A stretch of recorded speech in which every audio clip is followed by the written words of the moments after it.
I could not be more excited about this conversation. So for those of you guys who don't know Dominic, you will here shortly, but this gentleman has really taken everything that we've given him and just truly gone tenfold bigger than what we could have even expected. Oh my gosh, hey, you have to love technology, right? I mean, come on. Facebook is the only platform that you have to join Facebook Lives from your phone. But Dominic, so for everybody who doesn't know who you are, please let everybody know, who are you? So I've been in the mortgage industry for 12 years. I'm out of Oklahoma City. I'm from Boston originally, but I've been in OKC for 15 years. The military brought me here, and long story short, I decided to stay. I happened to stumble upon the mortgage industry like most of us, and I really struggled getting started. My first year, I funded 16 loans, which is awful. But getting around the right people, around the right systems, the processes, my team and I have been blessed and fortunate enough to consistently produce around 250 to 400 units a year.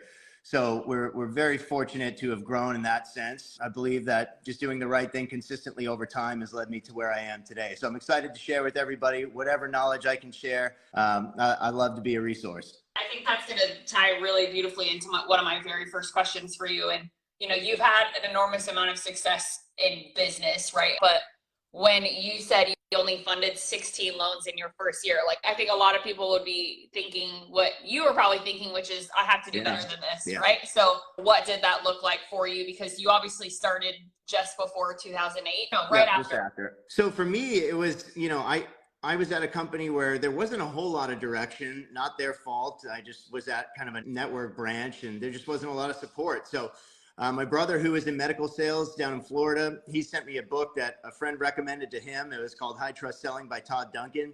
And I just started reading that book, and I started implementing some of those principles, in particular, the high trust interview, and it kind of changed the game. So I went from 16 loans to 60 the following year. And then at that time, I was given an opportunity to come on board with the number one company in our region at that time in terms of purchase business and market share.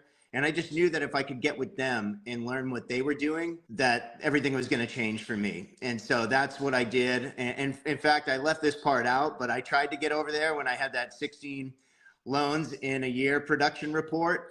And they politely said no. And they said, come back when you get your production up and we'll have another conversation. So the next year I did, and they invited me on, and the rest is history. Wow, I did not know that story. That's the first time you've ever told me that. Yeah, Brian Beaumont looked at it and he was like, come back later. He's like, no. But that kind of that ignited the fuel for me and got me to the next level, in addition to some of the principles and things that I had implemented in my business. So it all worked out. Yeah, and I think a lot of people, whether you're on the real estate or mortgage side, know of Todd Duncan and have definitely spent time, hopefully, studying his processes and some of the thoughts behind how he executes things. And if you guys haven't ever heard Todd speak, if you're watching this, you need to. He's just a brilliant speaker, and his book is very, very good. And he actually has been on my podcast. So anyone who is a podcast fan, you can definitely go listen to mine. Great episode with Todd. But I wholeheartedly support that. I mean, I think reading, it sounds so stupid, and a lot of times I think people don't make time for it. I think I'm totally guilty of this, right? Business and work and meetings and, I need to send this email usually overshadows like spending time on ourselves and spending time on what we know we need to do in order to, one, keep ourselves mentally in the game, but two, also be able to kind of get to the next level. So it's awesome to see that was a part of it, because I think there's a lot of people who, especially right now in the mortgage market, are struggling for sure, both emotionally and like actually in production.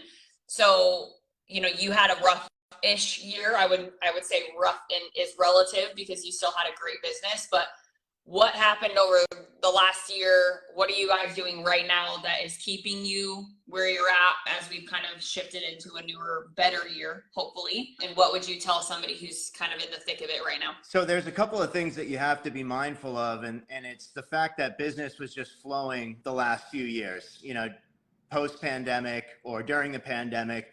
And so you went from actually having to go out and get business to turning down business because you just simply didn't have enough in your pipeline. And you do that for a couple of years, and then all of a sudden it dries up and you're like, oh my gosh, I have to learn how to go get business again. And not that you don't know how, but you have to get into that habit of going out and doing that. And that's a hard shift when you've been so complacent or comfortable just getting the business in the door. And so, business was not great last year. We still had a good year in comparison, but I realized that I needed to do a couple of things. I needed to get in front of my partners more. I needed to get in front of my database more. And most importantly, I needed to get more exposure on social media. And it was like a godsend when I met you at one of our events, because it was just like, oh my gosh, this is different. This isn't the typical just social media marketing, post stock photos and videos and whatnot. The things that you guys do have completely changed what I'm doing in my approach and getting in front of people. And the results are phenomenal. Unlike anything I've seen on Instagram, on social media in general. I just haven't had that kind of engagement and the conversations and people reaching out to me like I have in the past. In fact, I haven't had people reaching out to me in the past on social media. I love that we're going to talk about your work with us and what we're doing with you. And I can't wait to dive into that, because I know a lot of people are really anxious to hear, what does that success mean to you? Like, as far as what is it tangibly looking like? Because I think that's everyone's question always. But before we get into that, one of the things that you said was that you took an opportunity with last year being, quote, down, right? Despite having still a good year, it was definitely down for you. You took that as an opportunity to kind of sit at your desk, if you will, hypothetically, and say, what am I not doing right now? Or what have I not been doing that I need to implement, because I don't want to ever, quote, dry up. So it's kind of taking the step back, which I don't think a lot of people do, because I think when we're so busy, we're just focused on what's right in front of us, right? We're just focused on maintaining the business flow that we have. So they're so busy, they're just like, well, I have all the business I need. I don't need to spend time over here focusing on that. And that is actually what I have seen in my career to be the biggest problem with most people. They don't spend time building that system, so that when it is a down year, they're kind of like, oh shit, now what do I do? And it's kind of back to let me go figure out how to find the business. So what it sounds like to me is that you took that as an opportunity to say, how can I spend the time on this now so that it never happens when the next downturn might occur, right? Because you're going to be in a position where you've put the time in where the time needs to be spent. So just kudos to you, obviously, for being aware of that. I was going to mention the kind of the nature of our business in real estate and mortgage is that cyclical motion. That's what a lot of people get caught up in this business is you kind of go out and you focus on getting the business, and then you have to stop getting the business because you're focused on working on the business that you just got. And so you kind of have this up and down business. And until you start delegating and getting help from other areas to keep that flow steady, that's going to continue. And so what really makes the difference is having people that can help in these other areas where you can't be everything to everyone. So you just kind of have to focus on what you're really good at and really delegate the rest, and build a team to support that. That's the hardest thing, because really, in order to have work-life balance in this industry, it's really difficult to do more than, I would say, 5 to 8 loans by yourself every month. But, you want to have freedom. You don't want to be a slave to this job, which a lot of people end up being. And it can be really rewarding, but you have to have professionals in different areas to be able to help. And that's why I love, and I know that we're going to talk about this, but that's why I love your team, because it's like an arm or an extension of my team where you guys do so much that I just couldn't do.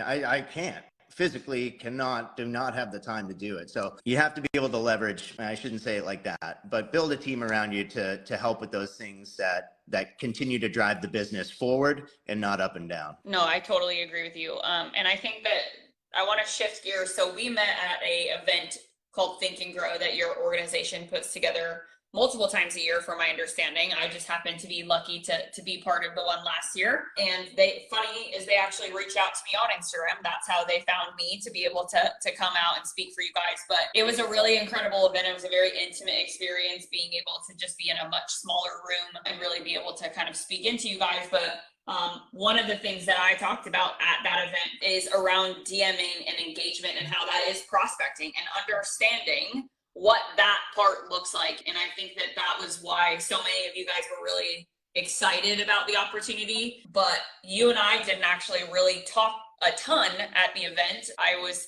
there by myself, and as you can imagine, talking to a lot of people over the time that I was there. But on the last day, I remember having breakfast with another coworker of yours, Kim and Carrie, and you came in, and I was like, hey, I know we're supposed to talk. Yes, we'll talk. And we ended up having an amazing phone conversation later that same week, maybe the week after. And there was something you said to me. It was around the niche that you really wanted to double down on.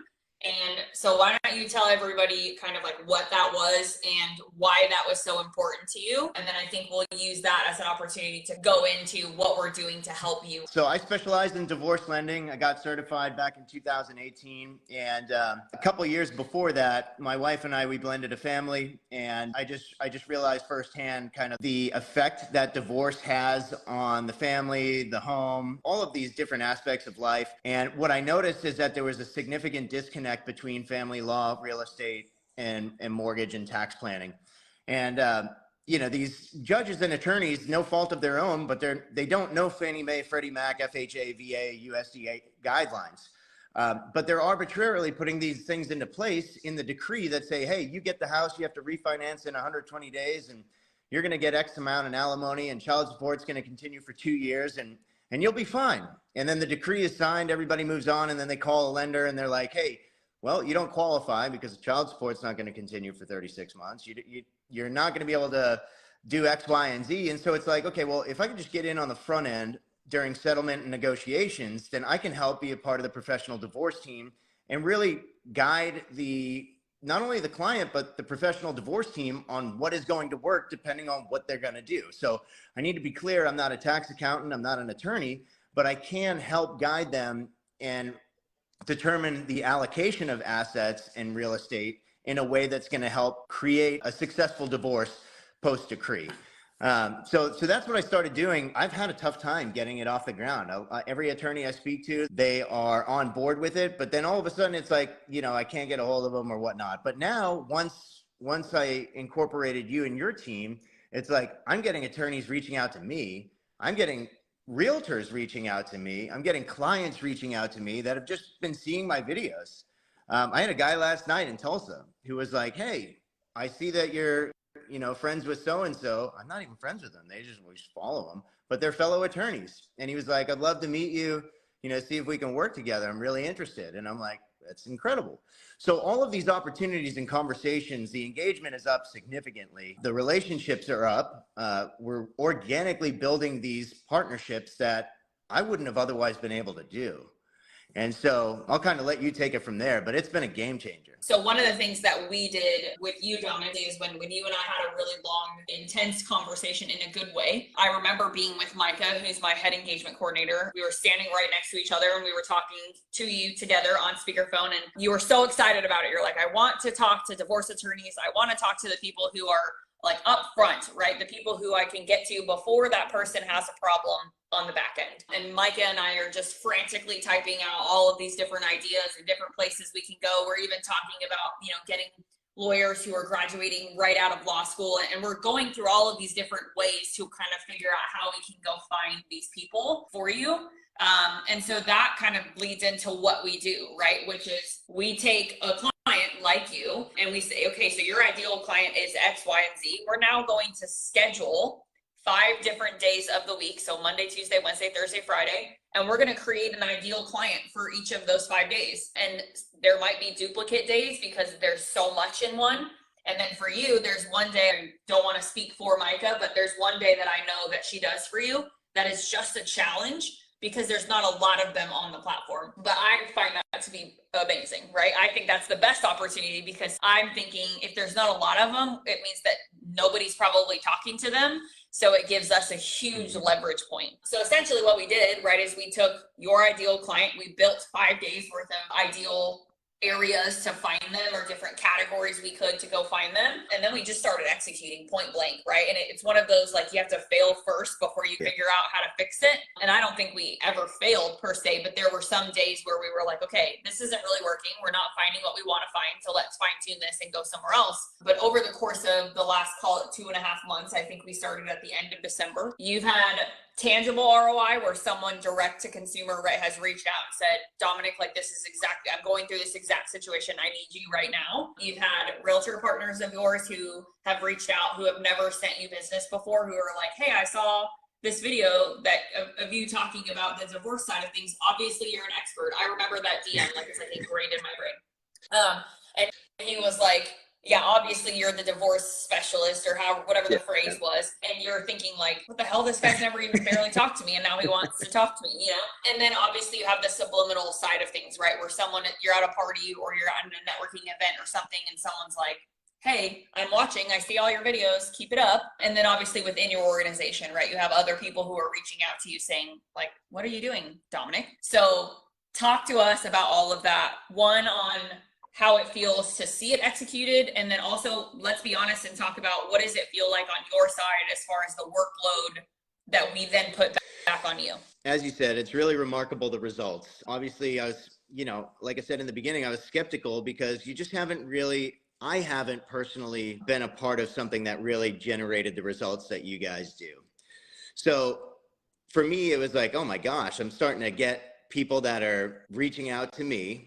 That financial advisor, he's a huge advisor, just enormous. And he reached out to me and was like, hey, I know that you're the divorce specialist. I have a client, give me a call so we can discuss. And that's happening like every day. People are reaching out to me daily, either DM or they're texting me, whatever the case may be.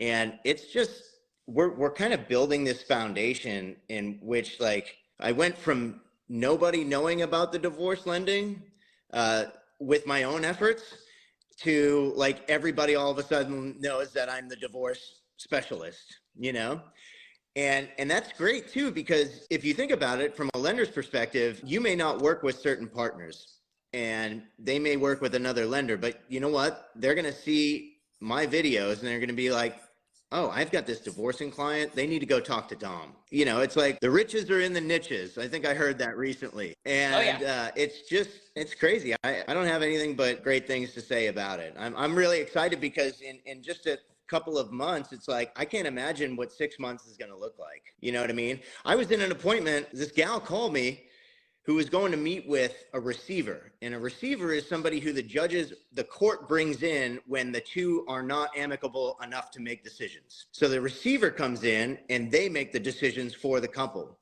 Well, this gal reached out to me and was like, can you please come to my meeting with the receiver?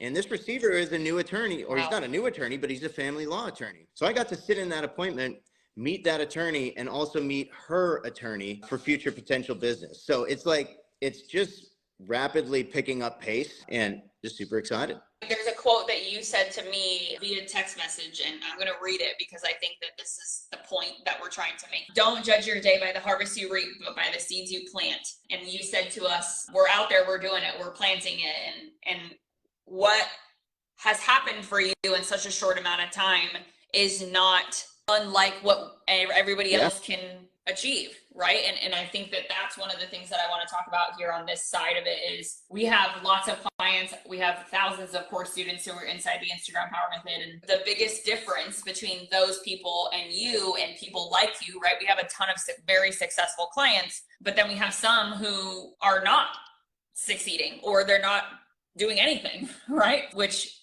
again, it's kind of that thought process of you can lead a horse to water, but you can't make them drink. And that quote from you tells me two things. One, you trust us, right? Which is so important in this process. And secondly, you understand that this is not an instant fix. This isn't like hey, if I just start doing this today, tomorrow I'm going to have just a ton of new business, because that's not reality. However, if you do what you've done, which I'll let you describe, like the conversations and how you have to go in and continue those. If you do what we tell you to do, and this goes for every single person who's watching this, we give you the golden ticket, but you have to do it. So talk to everybody about what it looks like for you, because I think a big question is, well, Michelle, how much time do I have to put into it? What's my time commitment? And I just, out of curiosity from your thoughts, how would you explain So that? I learned a long time ago that I don't need to try to reinvent the wheel. And when somebody has a successful process, I'm just going to trust that they know it a little bit better than I do. And I'm going to do what they say to do. And that's exactly what I did when I got to my current company. And that's what helped me to grow to the level that I'm at right now. So when you say trust my process, I'm all in. I'm going to trust you. I have very little, like, when your team says, hey, we need to do X, Y, and Z, I'm like, okay, let's do it.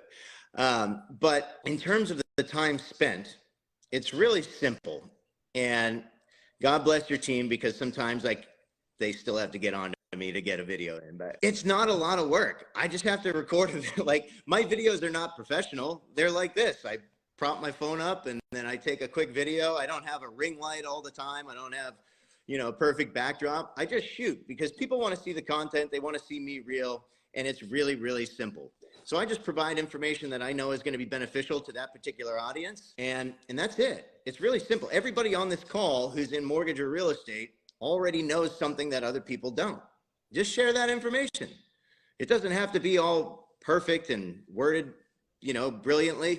Just do it. And it's not a lot of work. Yeah, I love that. And it's so true. And the engagement piece, I want to end here. So obviously we've already talked a little bit about some of the leads that you've generated. So obviously we talk about subliminal ROI, we talk about tangible ROI, right? There's two different forms. Both of them, I believe, are super powerful. But in your opinion, where are you at as far as tangible leads? Do you get more tangible leads? Do you get more subliminal leads? Or do you feel like it's some combination thereof? Being in this market for 12 years, I thought I knew like all of the realtors, but you guys have proved me wrong on that. There's hundreds that I don't know that I do know now, and that follow my engagement or follow my content and engage, commenting and DMing. So I think it's a combination of both. Just so you know, those listening, we're not just targeting attorneys and financial planners and CPAs. We do talk to the realtors here locally as well. And some of those realtors are people that I've worked with in the past and haven't engaged in the way that I should have to keep that partnership. But now we're re-engaging. They're seeing my content. And so I think it's a combination of both. Yeah, I would probably have to agree on there. And, and I remember the lady, I don't know if this is the same woman that you've actually met with her attorney or not, but I remember the lady who sent you the DM saying, like, literally right now, I'm going through this divorce and I need you right this second. That's a different lady. There's no better DM, right? On one hand, divorce is not a fun topic for anyone to have to deal with, but you being available to her and you showing your expertise is obviously what gave her the confidence. But I think the thing I want everybody to understand about Dominic, and he would never say this, he's far too humble, is that he does the work, right? So yes, we tell him what to do, but when we go out and we prospect on behalf of our clients, when we go out and we do 45-20 every single day, Monday through Friday, guys, that is work, right? On our part, but it is also work on Dominic's part, because he has to go in and anytime somebody returns a message, he has to continue it. He has to further the opportunity. And I'm totally guilty of this too, right? When I get my 45-20 done every day, I then have to take time out of my day to go back in and further those conversations, because if I don't, what's the point of the prospecting that I just tried to accomplish? If you don't go out and do that and you're not actively prospecting every single day in this manner, don't expect your DMs to blow up because it's not going to happen. What I tell everybody is, if you're not waking up every single day to a multitude of messages that need to be furthered or need to be re-engaged, you're doing it wrong.